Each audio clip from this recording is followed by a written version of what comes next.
Wassalallahu ala nabiyul karim. Monsieur le Président du Conseil des gouverneurs, Monsieur le ministre des Finances de l'Arabie Saoudite,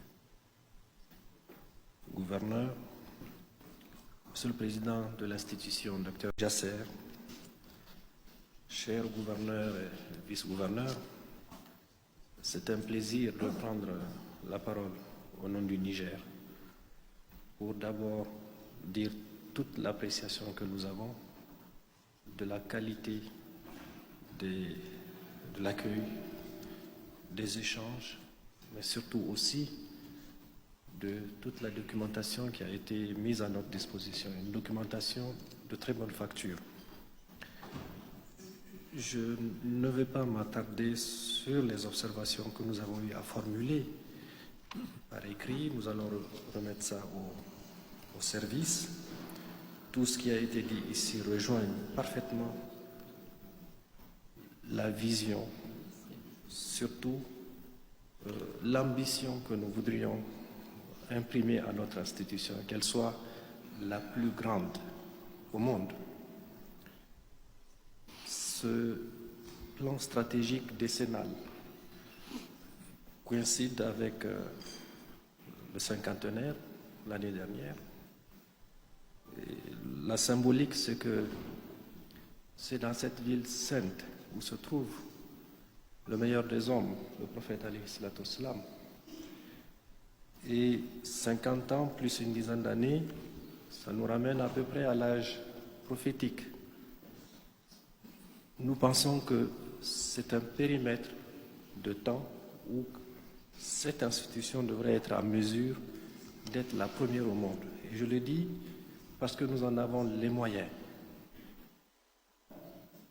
Je ne reviendrai pas sur les détails de tous les instruments disponibles et un particulièrement qui est la finance islamique qui devrait être soutenue fermement. Mais un deuxième élément important, ce sont les richesses qu'Allah subhanahu wa ta'ala a enfouies dans le sol des pays musulmans. Ces richesses et ressources naturelles sont à l'origine du développement de tous les pays et nous pourrions, avec une détermination, mobiliser les ressources qu'il faut pour les mettre en valeur. Passer à un troisième point important qui est la création de la croissance de la richesse, une croissance forte, une croissance durable, une croissance inclusive et finalement une croissance redistributive pour les pays musulmans. Je voudrais simplement dire que la Banque islamique de développement a les moyens de soutenir les pays musulmans et même au-delà. Le Niger et un certain nombre de pays du Sahel recèlent toutes ces richesses les plus importantes au monde.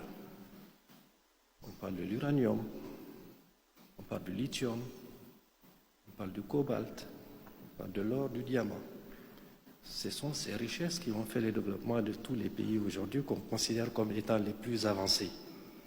Et globalement, les pays musulmans sont ceux qui recèlent l'essentiel de ces richesses. Donc nous allons souhaiter bonne chance pour notre institution pour que sur la dizaine d'années, ce périmètre de dizaine d'années, elle puisse faire cette grande aventure de soutien à nos États et ne pas oublier aussi cette question fondamentale de solidarité entre nous. Nous avons ces richesses qu'Allah subhanahu wa ta'ala nous a données, mais elles attirent beaucoup de problèmes, beaucoup d'instabilité. Et nous avons l'intime conviction que c'est ceux-là qui ne veulent pas voir les pays que nous sommes se développer alors que nous en avons tous les moyens.